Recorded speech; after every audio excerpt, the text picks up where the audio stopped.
Antes de avançarmos na trilha poeirenta deixada pelos passos de Virgulino, o homem que o sertão aprenderia a chamar de Lampião, é preciso que voltemos um pouco, abrindo as janelas do tempo para sentir o vento quente que moldou seu destino. O menino nascido dos Ferreira não brotou ao acaso na Caatinga. Cresceu entre cercas de mando e pólvora antiga, onde as oligarquias ditavam a vida, a honra e a morte. Nesse cenário de coronéis e fidelidades sanguíneas, se ergueu um duelo quase eterno. Uma disputa que atravessou gerações como uma tocha acesa, Pereiras e Carvalhos, ambos filhos do Vale do Pajeú, sertão de Pernambuco.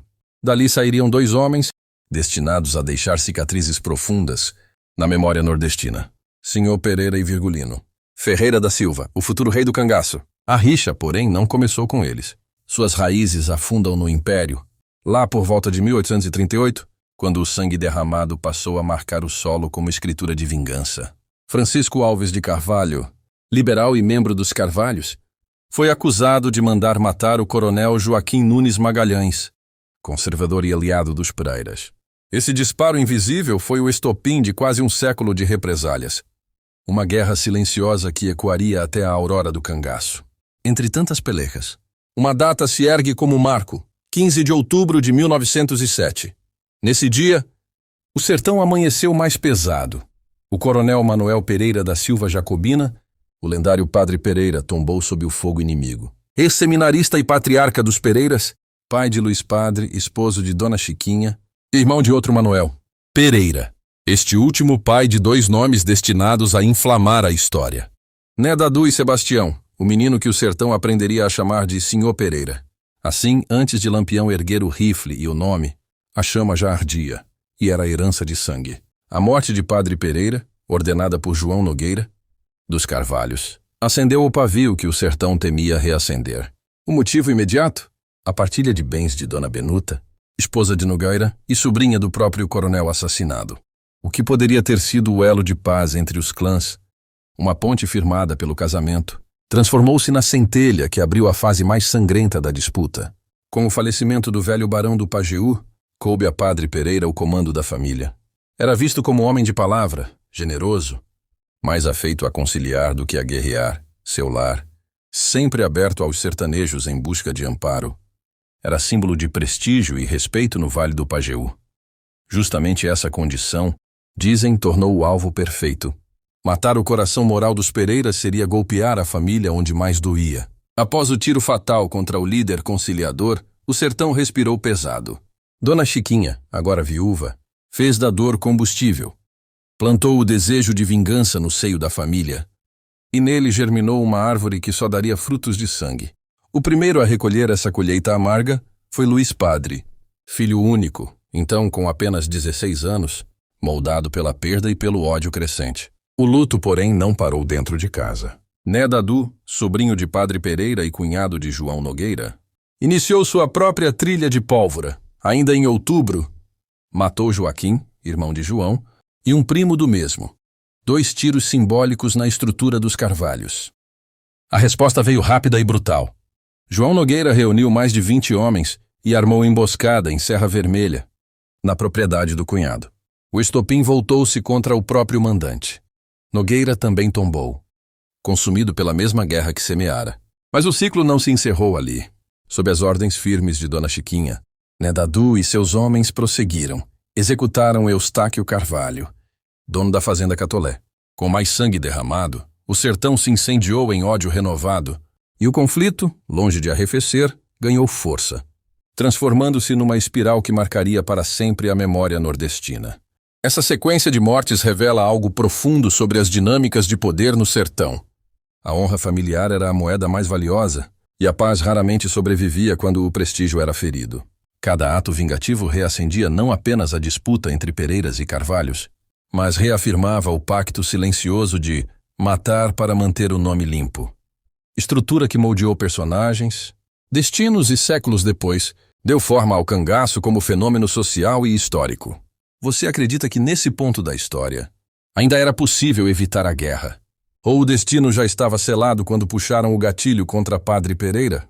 Março de 1908, o sertão ardia em silêncio quando os Carvalho resolveram dar sua resposta. sob o comando firme do patriarca Coronel Antônio Alves do Exu, mais de 300 cabras e jagunços marcharam rumo à vila de São Francisco, berço dos Pereira, uma verdadeira investida de guerra, destinada a esmagar o orgulho do clã rival.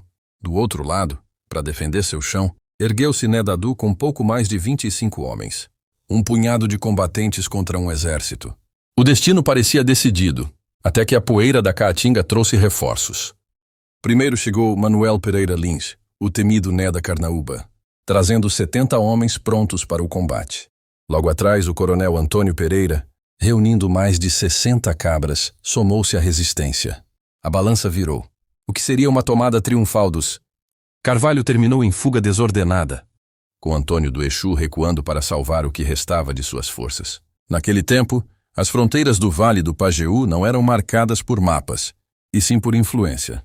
Carvalhos e Pereiras dominavam a política, cada qual sustentando seu mundo de lealdades. Dos Barra do Exu, Antônio Alves guiava coronéis de barranco e aliados distribuídos por fazendas e vilas, destacando-se Umburanas, domínio dos irmãos Sindário, Antônio e José da Umburana. Já entre os Pereira, a liderança recaía sobre Neda Carnaúba, da Fazenda Carnaúba, herdeiro do poder após o coronel Antônio Pereira, forçado ao exílio no Ceará por perseguições políticas. Avançamos no tempo. O ano agora é 1915 e reencontramos Nedadu, retornando livre de triunfo após ser absolvido pelo assassinato de João Jovino. Mas no sertão a paz nunca é mais que um intervalo. Uma volante se forma, pronta para capturá-lo. Tenente Teófanes Ferraz Torres conduz o grupo, acompanhado por Antônio e José da Umburana e João Lucas das Piranhas. Invadem São Francisco, mas Nedadu escapa.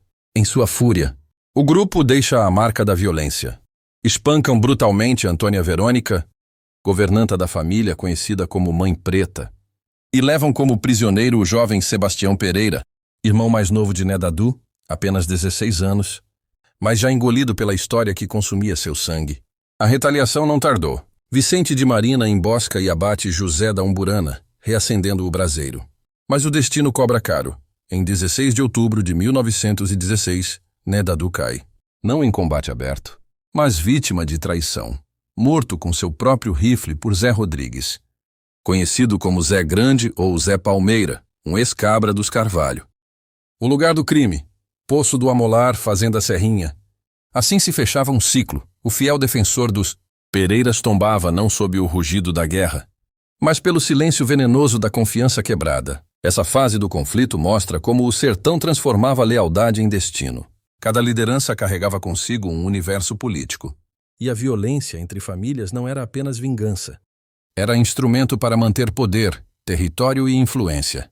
Ao mesmo tempo, vemos a transição. A rixa que começou entre coronéis passou a envolver jovens formados no ódio herdado, como Luiz Padre e Sebastião Pereira. E, mais adiante, Virgulino Ferreira, que beberia dessa herança para moldar sua própria história. Quando Nedadu é traído por um ex-aliado, o sertão revela sua regra mais cruel. O inimigo mais perigoso é o que conhece sua sombra. O que vocês acham que alimentou mais essa guerra? A sede de vingança ou o desejo de poder político no sertão? A perda do irmão abriu a última porta que separava o jovem Sebastião Pereira do caminho sem volta. Desde então, o sertão veria nascer aquele que o próprio Virgulino Ferreira chamaria de o mais valente dos cangaceiros. Sebastião Pereira, o temido senhor Pereira. Movido pela dor e pelo fogo da vingança, Sebastião partiu em busca de alianças que lhe dessem força. Bateu às portas do coronel Zé Inácio do Barro, famoso coiteiro, abrigo de perseguidos e protetor de homens de risco.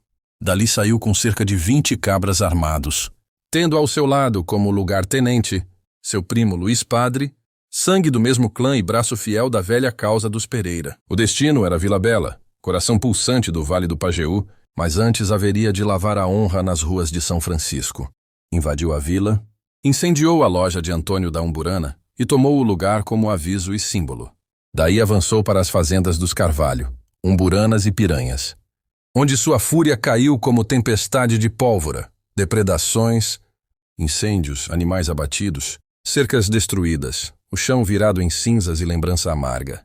O estrago foi tão profundo que os Carvalho recuaram para a cidade, forçados a abandonar a terra que julgavam sua. Assim se encerrava a primeira grande investida de Sr. Pereira, marco que anunciava ao sertão que um novo comandante cangaceiro havia se erguido. E ninguém sairia ileso da trilha que ele começava a abrir. A longa guerra entre Pereiras e Carvalhos continuava a marcar o sertão com fogo e memória. Entre tantos episódios, destaca-se a invasão à Fazenda Piranhas, registrada oficialmente em inquérito na delegacia de Vila Bela, documento que ecoa o peso daqueles dias. Assim dizia o informe. No dia 1º corrente apresentaram-se voluntariamente à prisão os indivíduos José Alves de Barros e José de Tal, conhecido por José Caboclo, e Francisco Alves de Barros, Cincinato Nunes de Barros, Antônio Carvalho de Barros, conhecido por Antônio da Umburana, Antônio Alves Frazão, José André, Feliciano de Tal, João Ferreira, Francisco Porfírio, Antônio Teixeira, Antônio Pedro da Costa Neto, Antônio Pequeno, José Flor e João Tapia, todos denunciados neste município como incursos no artigo 294, por terem morto ao cangaceiro Paixão.